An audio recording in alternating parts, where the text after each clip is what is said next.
Bonjour, c'est toujours un plaisir de vous retrouver sur Carnac TV. Comme vous le savez, depuis plusieurs années, les stations balnéaires ont de plus en plus de mal à recruter. Certaines entreprises ont trouvé des solutions. Carnac TV part aujourd'hui à leur rencontre.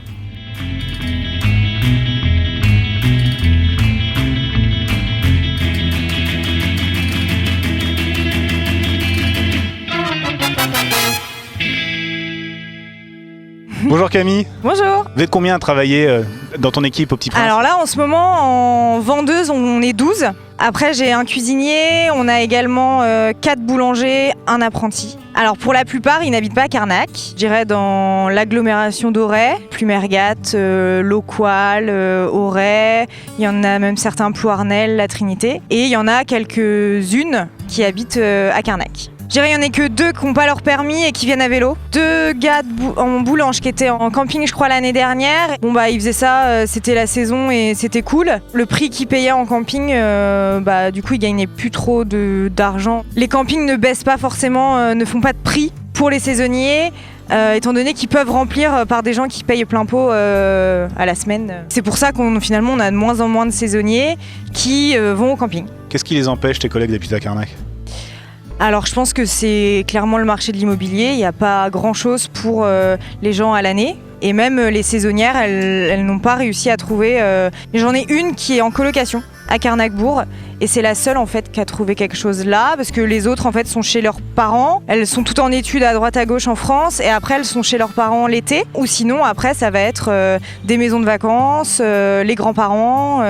Pour celles qui habitent à Carnac en tout cas c'est ça. Et en tout cas nous on le ressent mais c'est plus sur les contrats à l'année où là le logement c'est un problème. Merci Camille. De rien.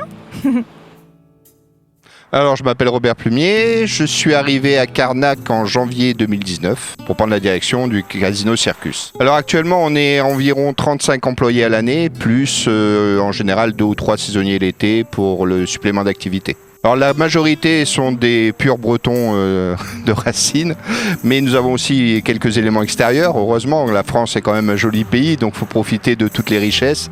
Donc on a des gens qui viennent d'un peu partout, de la France, que ce soit de l'Est, du Sud, de l'Atlantique, la mer du Nord, voire la Méditerranée. Alors en règle générale, ils se logent dans une zone entre Auray et Carnac. Quelques-uns sur Carnac, mais la majorité en général c'est plutôt sur les extérieurs. Oui, alors l'année dernière on avait embauché un peu plus de saisonniers, et comme j'étais nouveau dans la région, j'ai donc creusé un peu plus que ce que j'ai besoin de faire aujourd'hui et je remercie par là tous ceux qui nous aident régulièrement.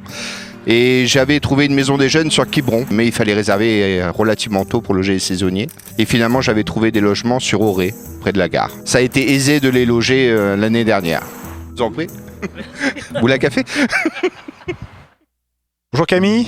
Bonjour. Merci de nous accueillir au camping des Menhirs. Ça fait combien de temps que tu es saisonnière?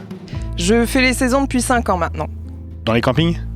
Première fois dans un camping. J'ai fait de la résidence en montagne et du village vacances. Combien à travailler? On est plus d'une vingtaine, 20 à 30 personnes qui travaillent au camping.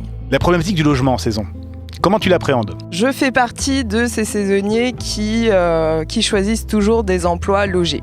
C'est ma condition. J'ai toujours été logée sur chacune de mes saisons. Je travaille à la fois à la montagne, à la fois sur la côte. J'ai eu la chance de travailler pour un gros groupe qui m'a toujours logée.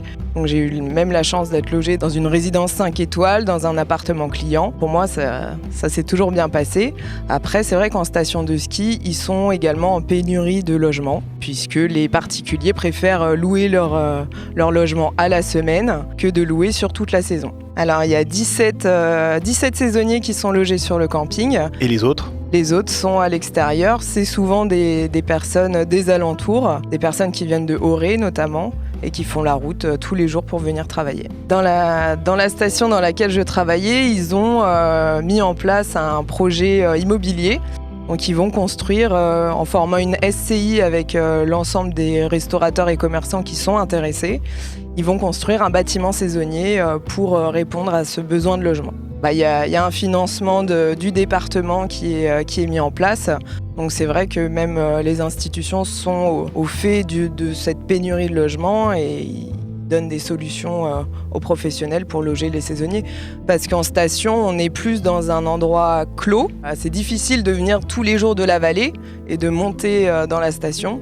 Donc c'est vrai que les saisonniers doivent quasiment tous habiter au cœur de la station.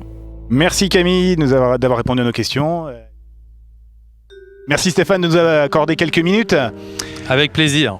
Alors nous souhaitons aborder avec toi le sujet du recrutement. Comment que ça se passe au Super U ?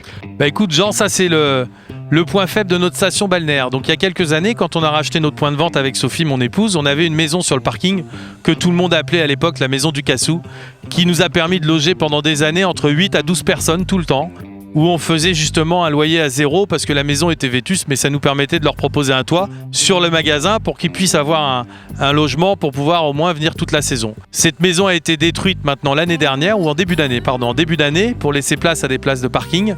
Et donc aujourd'hui, avec mon épouse, on est en train d'investir dans des studios à la Trinité, Carnac, qu'on achète au goutte par goutte, qu'on met à disposition de nos salariés pour une somme de 100 à 150 € par mois. Parce que là, tout est équipé, tout est neuf, donc on leur a donné un petit loyer pour qu'on ait conscience de la valeur des choses.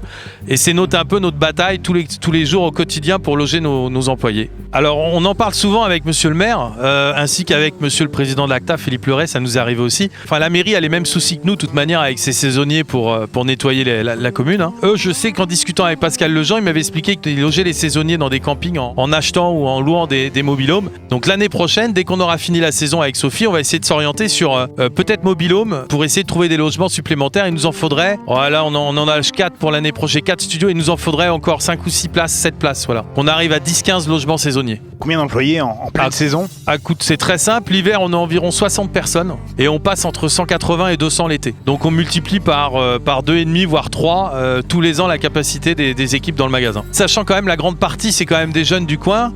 Donc jusqu'à Auray, ils peuvent venir travailler, on décale les horaires, nous on travaille la nuit et tout, donc ils peuvent se déplacer. Après, dès qu'on travaille dans des métiers spécifiques, la boucherie, la poissonnerie ou la charcuterie, il faut qu'on aille drainer plus loin et c'est ceux-là pour qui on propose des logements. Merci Stéphane. Au plaisir Jean, au plaisir Fanfan, à bientôt. Au final, ces entreprises qui font partie de franchises ou de groupes se chargent elles-mêmes de trouver des logements pour leurs saisonniers ou embauchent des saisonniers déjà logés à proximité. Qu'en est-il pour le commerce plus traditionnel ? Au final, vous l'aurez compris, ce sujet préoccupe autant les professionnels que les saisonniers eux-mêmes. N'hésitez pas à discuter de ce sujet en dessous de cette vidéo, à nous partager vos avis, vos expériences, mais également vos idées et solutions. Rendez-vous lundi prochain 18h pour une prochaine vidéo. D'ici là, ciao !